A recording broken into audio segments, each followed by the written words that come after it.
जय Hind defence aspirants, welcome back again. This is Divyanshu Pandey. भारतीय वायुसेना कतर के साथ अब मिलकर मिराज 2000 एयरक्राफ्ट की डील पर चर्चा कर रही है। जी हां, हम जानते हैं कि भारतीय वायुसेना के जो नंबर ऑफ एयरक्राफ्ट्स हैं उनमें कमी आई है और इस कारण से भारतीय वायुसेना चाहती कि वो अपने नंबर ऑफ फ्लीट्स को आगे बढ़ाए। तो चलिए जानते हैं कि ये सेल प्रपोजल है क्या और किस प्रकार से भारतीय वायुसेना इस डील को लेकर आगे बढ़ेगी।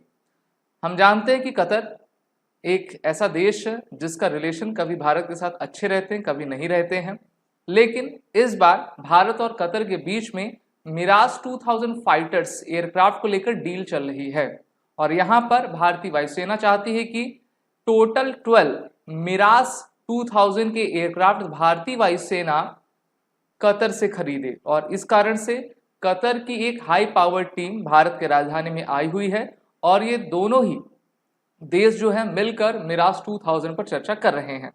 कतर के पास भी बहुत सारे आपके फाइटर जेट्स हैं, कतर उनको आपका सेल करना चाहता है। भारत के पास जो मिराज 2000 एयरक्राफ्ट हैं उनकी संख्या में आपकी कमी आई है, इसलिए कहा गया है कि the Qatari jets which are configured to Mirage 2000 5th modernisation standard can be good addition to the 2 Mirage squadron already in service with the air force. अगर मैं आपको बताऊं तो एक स्क्वाड्रन में 18 विमान आपके होते हैं, तो हमारे पास 2 स्क्वाड्रन यानी कि 36 आपके एयरक्राफ्ट हैं और अगर भारतीय वायुसेना इस डील पर फैसला कर लेती है तो 12 एक्सटर्नल आपके एयरक्राफ्ट हमारे पास आ जाएंगे। और जो कतर के पास मिराज 2000 का वेरिएंट है वो 5 इस मॉडर्नाइजेशन स्टैंडर्ड का है, यानी कि हम कह सकते हैं कि अभी के लिहाज से आधुनिक है और उसका उपयोग भारतीय वायुसेना कर सकती है।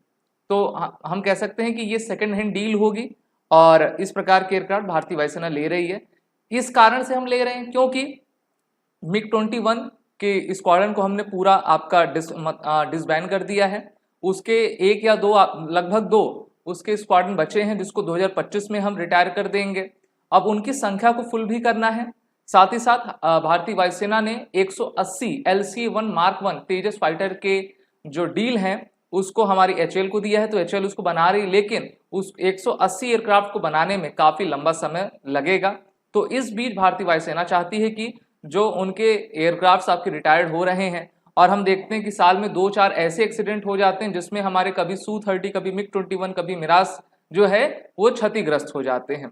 तो इसलिए भारतीय वायुसेना चाहती है टेम्परेरी बेस पर हम लो कॉस्ट पर ये डील आपकी कर सकें। ये जो एयरक्राफ्ट है वो फ्रेंच ओरिजिन का है, डेसॉल्ट एविएशन कंपनी इसको आपका बनाती है, लेकिन अब मिराज 2000 को प्रोड्यूस नहीं किया जाता है ना। ये 20-25 साल पहले आपको प्रोड्यूस किया जाता था, भारतीय वायुसेना ने उस समय आपका इस एयरक्राफ्ट को खरीदा हुआ था।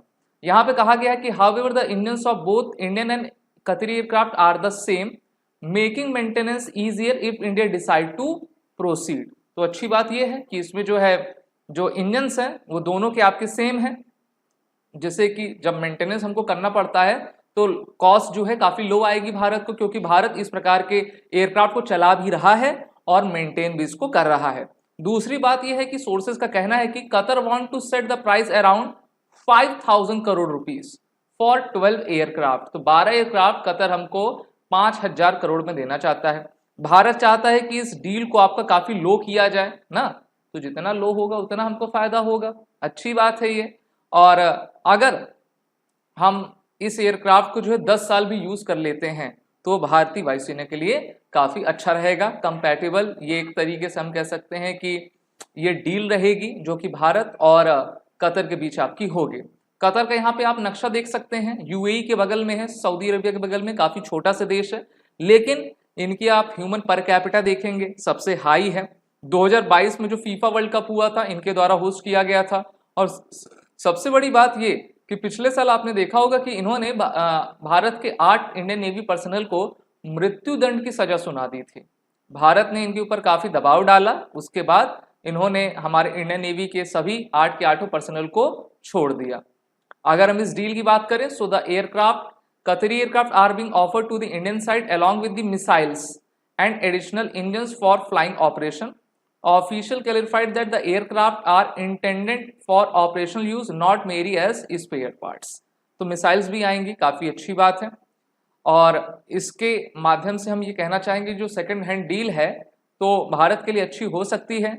और अगर हमें कोई एक अच्छा इक्विपमेंट, जैसे हम भी खरीदते हैं ना, कहते हैं कि सेकंड हैंड खरीद लिया, हाँ उसकी सर्विस सही है, सब चीज़ सही है, लो कॉस्ट पे हमको मिल रहा है, और अगर हम उसको 10-15 साल भी यूज़ कर लेंगे तब तक तो हमारी HAL काफ़ी एयरक्राफ्ट आपकी निर्मित कर लेगी, तो हमारी जो आपकी स्क्वाड्रंस की लिमिट है उसको फुलफिल आपका कर लिया जाएगा। बात करेंगे डसॉल्ट मिराज के 2000 एयरक्राफ्ट पर, तो ये French multiple single engine delta wing 4th generation fighter jet है, जिसको फ्रांस की कंपनी डसॉल्ट एविएशन के द्वारा बनाया जाता है। ये वही कंपनी है जो राफेल विमान को आपका मैन्युफैक्चर करती है। राफेल के हमारे पास टोटल 36 विमान है जिसको हमने फ्रांस से खरीदा है, और इसके राफेल एम यानी कि राफेल मरीन इंजन के टोटल 26 एयरक्राफ्ट भारतीय नौसेना के लिए लगभग 50,000 करोड़ रुपए में आपके लिए जाएंगे, जो कि फिफ्थ मतलब हम कह सकते हैं कि 4.5 जनरेशन का काफी अत्याधुनिक विमान रहेगा। इस एयरक्राफ्ट की सिग्निफिकेंट टेक्निकलिटी देखें तो टॉप स्पीड इसका 2336 किलोमीटर पर आवर, इंजन इसमें टर्बोफैन स्कीमा M53 का लगा है, पहली फ्लाइट 78 में इसने किया था, wing span 9.13 metre, length 14 metre, और डसॉल्ट एविएशन इसको मैन्युफैक्चर करती है। अभी जो बालाकोट सर्जिकल स्ट्राइक हुई थी, इसी एयरक्राफ्ट ने पाकिस्तान में जाकर 1000 किलोग्राम का बम भी फोड़ दिया था, तो पुराना है लेकिन काफी बेहतर है। तो देखते हैं कि किस प्रकार से डील आपकी होती है, और जैसे ही फाइनलाइज होगी तो एक बार फिर से हम आपको इसके बारे में अवगत कराएंगे। वीडियो अच्छी लगी तो इसको लाइक शेयर जरूर करें। These are the courses run with the crack exam, war 10 code का यूज कर लें। जय हिंद। अगर आप एक डिफेंस एस्पिरेंट हैं और SSB interview, NDA, CDS, FCAT जैसे एग्जाम्स के लिए प्रिपेयर कर रहे हैं तो आप SSB क्रैक एग्जाम्स के कोर्स को चेक करना ना भूलें। आप हमारी लर्निंग एप्लीकेशन को Google Play Store से भी डाउनलोड कर सकते हैं।